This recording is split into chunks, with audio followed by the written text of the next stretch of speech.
All right, let's dive into a classic business problem, but with a fascinating twist. We're going to tackle one of the toughest challenges any manager faces, building a great team from the ground up. But the setting, well, that's what makes this such a perfect case study. We're not in some bustling city. We're in paradise, running a brand new luxury resort in a beautiful but very remote location. So I want you to really picture this. You're the general manager, the buildings are up, the infinity pool is shimmering. It's perfect. But now comes the hard part. You need to staff the entire operation. We're talking chefs, front desk agents, housekeepers, maintenance, you name it. And this is that critical moment where all the clean, simple theories you learned in economics crash headfirst into messy, complicated reality. Every single hiring decision you make from here on out will define not just your business, but the entire community around you. In any Econ 101 class, this is basically day one, the labor supply curve.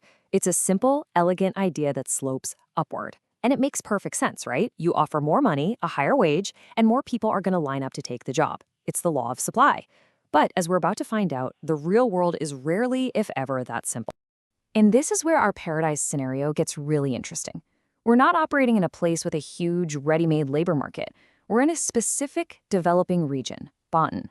And here, that simple upward-sloping line from the textbook just gets thrown right out the window. Why? Because you don't have one source of labor. You actually have two, and they could not be more different from each other. So as the manager, you're standing at a fork in the road. It's a massive strategic choice. Path number one, you hire from the local villages right outside your resort's gates. Path number two, you bring in seasoned pros from the big cities. And believe me, this decision goes way beyond just filling out a roster. It's going to dictate your costs, the quality of your service, and your entire relationship with the place you now call home. Let's break this down because it's a classic managerial trade-off. On one side, you've got the local population. The pros, they're huge. They're already here, so no moving costs, and they have authentic local knowledge you just can't buy. But the cons are a real business concern. They might lack the specific formal training that a five-star resort demands. Then, on the other side, you have the migrant workforce. They're almost the exact opposite. They come packed with what economists call human capital. That's just a fancy term for all their skills, experience, and training. They can hit the ground running. But, and it's a big but, that expertise comes at a serious price. You're not just paying a higher salary. You're on the hook for housing, for amenities, the whole package.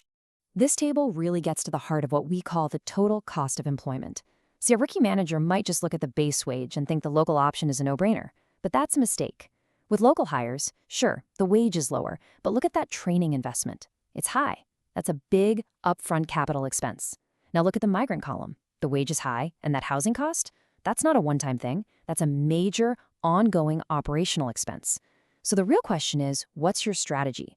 Are you trying to keep your initial operating costs low by hiring migrants? Or are you willing to make a long-term investment in the local community that might just pay off big time down the road? Okay, so far, we've only looked at this from the manager's chair. Now we have to flip the script completely. Let's step into the shoes of a local villager. It is a huge mistake to assume that just because you build a resort and offer jobs, people are just going to flock to you. Their decision-making is way more sophisticated than that. This right here is probably the single most important concept in all of economics, and it's the key to understanding this entire dilemma: opportunity cost. It's the real cost of anything you do. It's not just the money you spend, it's the value of what you give up. For our villagers, the opportunity cost of taking your resort job isn't zero. It's the value of the life they're already living. Let's walk through this, because it's fascinating. A local fisherman isn't unemployed, right? They're running their own small business in what we call the informal economy. So step 2 is critical. They're going to compare your wage to what they already earn. But step 3 is the real kicker. Disutility is the opposite of satisfaction. There's real economic value in being your own boss and setting your own hours. Working a rigid 9-to-5 schedule, having a manager, that has a negative value. It has disutility. So for them to accept your offer, the wage has to be high enough to cover not just their current income, but also to compensate them for the loss of their freedom. If it doesn't, they will rationally and correctly turn you down. So if you're finding it tough to hire enough locals because of their own opportunity cost calculations, the logical next move is to import your labor. And look, this absolutely solves your immediate problem. You get the skilled workers you need right now. But it opens up a whole new can of worms, both economically and socially. This is the core issue you're trying to fix. A skill gap is just a market inefficiency.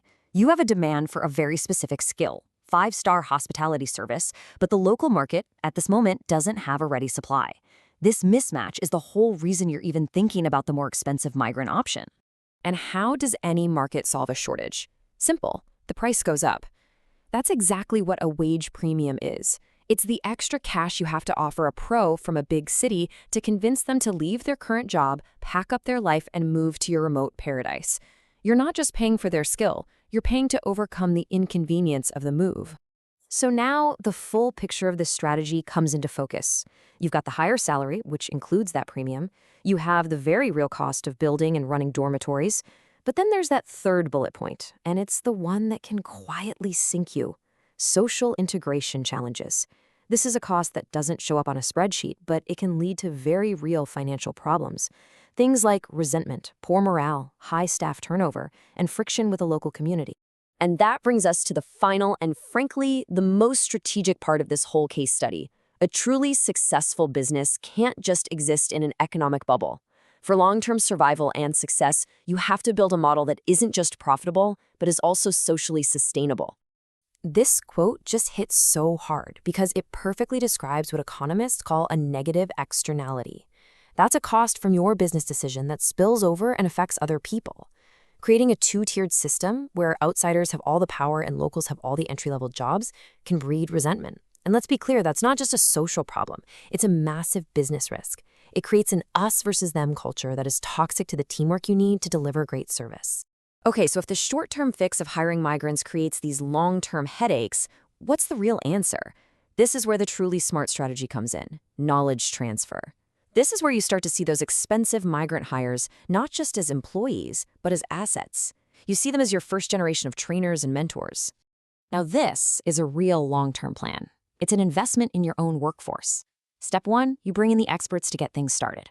Step 2, you use them to actively upskill your local hires through real, structured training. And step 3 is the most important of all. You create clear paths for promotion. You show people that they don't just have a job, they have a career. This is how you solve that class divide problem. You're not just filling jobs anymore, you're fundamentally improving the skill level, the human capital of the entire local labor market. And this brings us to the ultimate question that every modern business leader has to face. Do you look at a strategy like this as a moral duty, a form of corporate social responsibility, or do you see it as the most cold-blooded, profit-maximizing strategy you can pursue for the long haul, a way to eventually reduce your reliance on expensive migrant labor and build a stable, loyal, and deeply integrated team? The truly brilliant answer, of course, is that it's both. Thanks for digging into this with us.